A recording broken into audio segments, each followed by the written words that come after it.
When Hamilton County Assistant Prosecutor Melissa Powers took the stand, Joseph Paul Franklin began looking tense. Powers is the woman who got Franklin to admit on audio tape that he Dante Evans Brown and Daryl Lane. I did it. I just, the only thing I can say is I did do it. And can you also tell me why you did it? I was trying to get rid of all the ugly people in the world. Okay. And why did you select? I consider the blacks the ugliest people of all.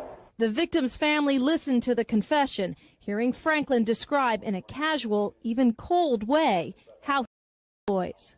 I just put the gun right on the biggest dude first, and fired one shot with that 44 Magnum. And so, I just heard somebody make a sound like like they just got shot, And as soon as the other guy bolted, it was just like through a miracle that I got him, man. I did not even aim the gun at him, man. As soon as he heard that shot, he just bolted and started running, and I aimed the gun without even, just in the dark there, just hoping that I would get a lucky shot and hit him, And sure enough, it actually got him, man.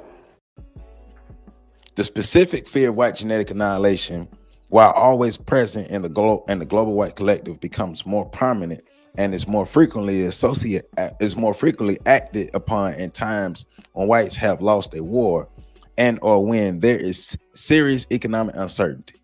At these times, the white collective feels insecure because the major groups for the sense of white invincibility and for white genetic survival, their guns and money seem to have failed. So read that again. The specific fear of white genetic annihilation, while always present in the global white collective, becomes more prominent and is more frequently acted upon at times when whites have lost a war and or when there is serious economic uncertainty. At these times, the white collective feels insecure because the major props for the sense of white invincibility and for white genetic survival, their guns and money, seems to have failed. So the major things that they use to project their sense of superiority, the guns and money have failed. Since the guns and money have failed, seemingly in the short term, well, war now is inevitable. Thus, after the Germans' loss of World War I, which was followed by political instability, high-level inflation, and high-level unemployment, there appeared on the scene a dynamic spokesperson, articulating the need to destroy those perceived as capable of ultimate white destruction. In the United States, we are in such a period. And remember, this was written in 1980. This was written in 1980. In the United States, we're in such a period. There has been the loss of the Vietnam War, a war lost to non-white people, followed by political instability, with the example she uses, Watergate. And there is high-level inflation and unemployment. Now, we're not that far away from a lot of these things here, right? So, and remember, there is Ukraine was invaded, right? we whiteness increasing. I don't know, might be a typo. So thus, with whiteness increasing levels of activity of Nazis, skinheads, and the KKK, and other spokespersons such as Nobel Prize laureate Dr. William Shockley, articulating the need to get rid of black people and discussing black genetic inferiority. Some also focus in the Semites as a problem. Basically, all non-white people are a problem to them. All non-white people, no matter how you feel, no matter what you tell yourself, they see you as a problem. Okay, so basically she's getting at all of this is,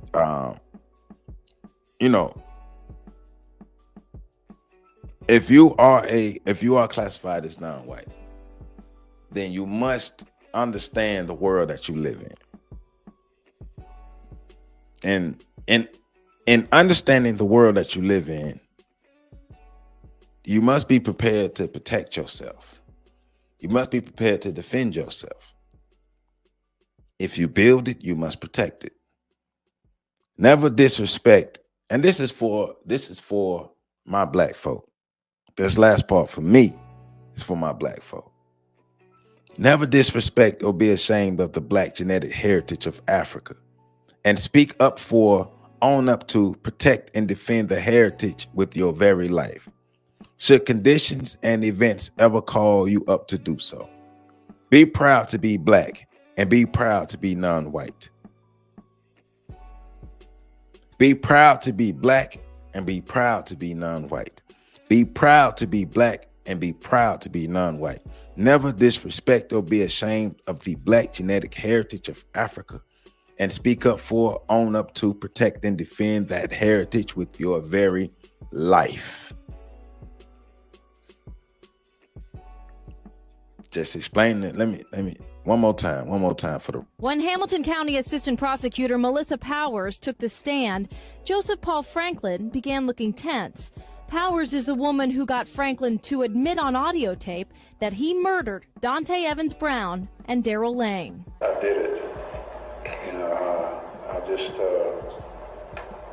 only thing I can say is I did do it. And can you also tell me why you did it? I was trying to get rid of all the ugly people in the world.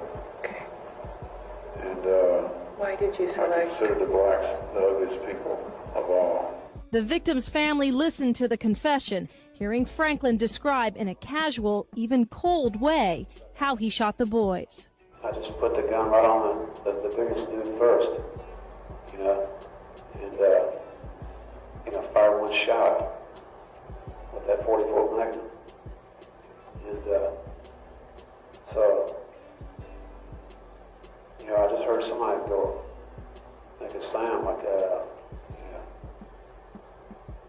they just got shot, And as soon as the other guy bolted, it was just like through a miracle that I got him, man. I did not even aim the gun at him, man. As soon as he heard that shot, he just bolted and started running, and I aimed the gun without even, just in the dark there, just hoping that I would get a lucky shot and hit him, And sure enough, it actually got him, man. Chapter 19, The Neurochemical Basis for Evil, written in 1988. The American philosopher William James stated, "There is no doubt that healthy mindedness is inadequate as a philosophical doctrine, because the evil facts which it positively refuses to account for are a genuine portion of reality, and they may, after all, be the best key to life's significance and possibly the only openers for our eyes to the deepest levels of truth." What does that mean? Well, we're going to find out. Let's get deeper into it. So the Kabbalah, which literally means tradition, is the sum of the Jewish mysticism and tradition of things divine. The book Bahir in 11 AD documented on the Kabbalah concerning Satan states, it teaches that there is in God a principle that is called evil, and it lies in the north of God. Of it is written in Jeremiah 1:14, out of the north the evil shall break forth upon all the inhabitants of the land. This is to say, all evil that comes upon all the inhabitants of the lands break forth out of the north. And what principle is this? It is the form of the hand, one of the 7 holy forms which represent God as the original man. And it has many messengers, and all are named evil. And it is they that find that it is they that fling to the world into guilt, for the tubo is to the north, and the tubo means precisely the evil that confuses men until they sin, and it is the source of all man's evil impulses. So what does evil, God, and white supremacy, what does all this have to do with each other? How is all of this connected? Well, let's dive in. Let's dive. In early Egyptian African traditions, Evil was associated with Set, the brother of Osiris, lord of the perfect black. Set eventually killed his brother Osiris and dismembered his body, which his sister wife Isis helped restore to life. Osiris was the great Egyptian god figure. Set is considered the white brother. In contrast, the early Christian religion and the Bible revealed evil to the fallen angel Lucifer, a word that means light and that can be construed to mean white.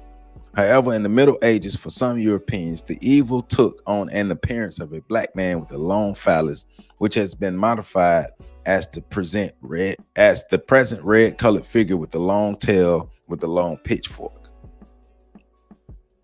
So,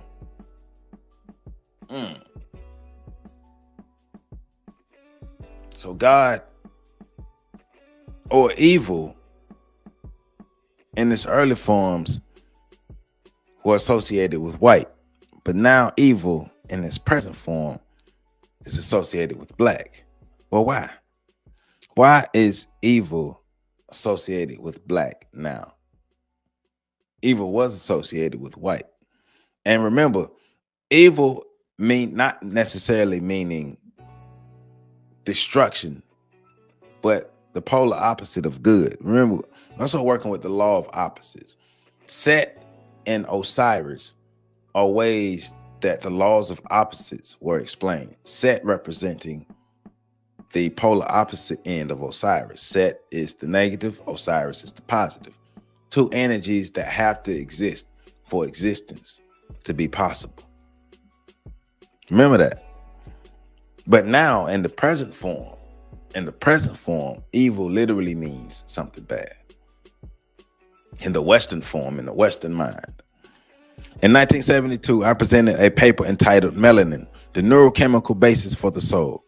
At the annual meeting of the National Medical Association section of Neurology and Psychiatry, I theorized that the presence of melanin in high concentrations in blacks accounted for some of the observable differences in behavior between black and white people, i.e. religious responsiveness, rhythm, emotional responsiveness, sensitivity levels, noticing that familiar sayings among older black people: the blacker the berry, the sweeter the sweeter juice, and if it ain't got no soul, it ain't got no use.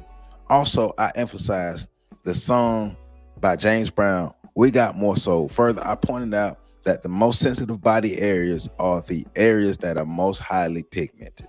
So, melanin may play a part in black people's morality and black people's way that we view the world, that we experience the world, even the way we carry ourselves in the world and our relation to the world on the spectrum of good and evil.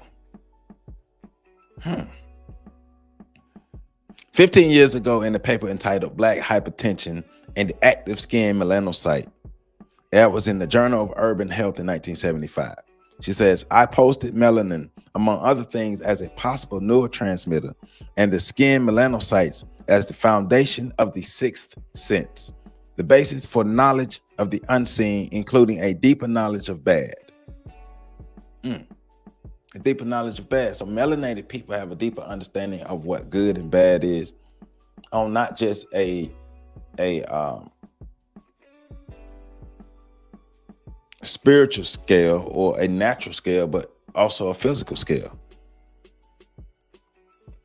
So I explained that if the melanocytes were sense receptors and melanin was a neurotransmitter, then the darker the skin, the higher levels of hypertension's found. Primarily, this is true because people with darker skins are more sensitive to the energy currents around them. If those energy currents are stressful, they will be more stressed, increasing levels of hypertension. So think about the environments that black people live in. A lot of black people live in high stress environments, and a lot of people in those high stress environments have hypertension. Hypertension is one of the leading killers of black people. She's on to something.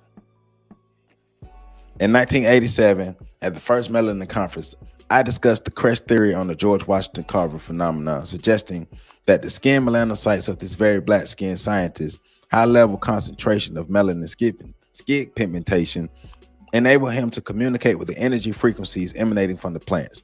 Thus, he was able to learn their secrets and purposes. George Washington Carver did say he was able to communicate with the plants. I've read many stories, a lot of literature, a lot of articles, a lot of mythology, a lot of stuff that leads to suggesting, especially melanated people, not just African people, but different groups of melanated people who are able to communicate with nature. Some way, somehow, some shape or another, these melanated people had the ability to communicate with nature. And Dr. Welsing is asserting that the melanin in their skin being a neurotransmitter was one of the main reasons that they were able to communicate with nature, in addition to developing their sixth sense, because you have to develop your sixth sense. You have to develop it. It's like a muscle. You got to develop it. But if you develop that and you're melanated, you'll have a greater possibility and a greater chance to communicate with nature. She also goes on to say, I equate evil with chaos and destruction, especially the destruction of life. The word evil, when spelled backwards, is live. Opposite ends of the spectrum. The role of the psychiatric physician or physician scientist is to attempt to comprehend, bringing greater clarity and insight, the total spectrum of human behavior, which will include the special category of behavioral phenomena recognized as evil. All right. Further, I believe that the challenge of modern psychiatry, like the challenge of modern physics, is to approach, if possible, a view of the unified field. So she's thinking in linear logic, not circular logic. So what is, how and why is all of this connected? And how can we solve this? Because there's a connection. There's a connection. White genetic survival. It's the connection. It's the basis of the connection. So don't look at these things. Stop looking at racism as isolated incidents and find the commonality in it. You got to put the clues together. Got to be like detective work and putting all the clues together. For the ant, the greatest evil consists of killing ants. For the human being, the greatest evil consists of the obsessional degrading and killing of other human beings. All lesser evils are simply added to this, i.e., destruction of other life forms, destruction of the planet, and destruction that exists beyond the planet Earth. With evil so defined, clearly there is an overwhelming atmosphere of evil in the world. In fact, the entire planet exists in an atmosphere of degradation and murder. To ignore this evidence of evil, this obsession with mass killing and death, is only to participate in the establishment and the maintenance of its reality. In effect, to participate in evil. On the other hand, to address this obsession with mass death and degradation of human life in hopes of countering it is to affirm the dignity of human beings in the universe. If you act like the evil don't happen, then you are complicit. How do we stand against it? How do we stand up? Well, we got to get our stuff together first. Definitely got to get our stuff together. Racism is a team sport. That's one thing that she is explaining in this, that racism is a team sport. Keep looking at it as isolated incidents and keep approaching it as individuals, and you will never get to the solution. Get out of this circular logic. Get out of the circular logic and get into the linear logic, the linear thought, and start thinking solution-based. We need to start being solution-based. What is the solution to our issue? They are going to do whatever they need to do to ensure that they survive. So we should be doing the same things. However, before there can be effective struggle against evil, the following questions must be answered. This is for us. The first question is, what are the dynamic conditions in a society or culture that would stimulate such activity as announced as devil worship. Number 2, what are the dynamics in the society?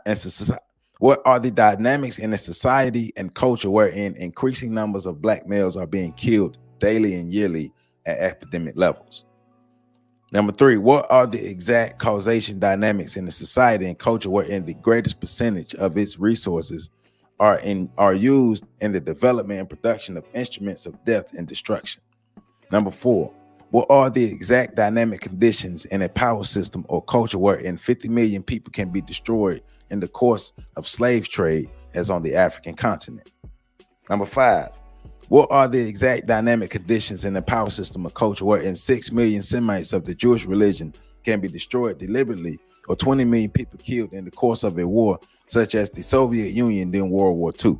Number 6, what are the dynamics in the society and culture in which hundreds of thousands, possibly millions, are doomed to die of infection with the virus that increasing numbers are coincide or concluding was deliberately man-made? And you know what virus they're talking about. You know what virus. It's the number one, it's one of the things that highly affects black people now. Bloodborne pathogen. They're talking about HIV. These are questions that the psychiatrist should be motivated to answer. So she's also saying that all of our mental health professionals, all of our professionals, if you are a professional, me included, all of us who are professionals, all the work that we are doing should be solving our problems, solving our main problem, our biggest problem, which is white supremacy, racism, the fear of white genetic annihilation. Everything we do should work into understanding that and solving that for ourselves. It's not our job to end racism, but it is our job to solve our problem of racism, which is about the elimination and the destruction and degradation and oppression of us so white genetic survival can happen.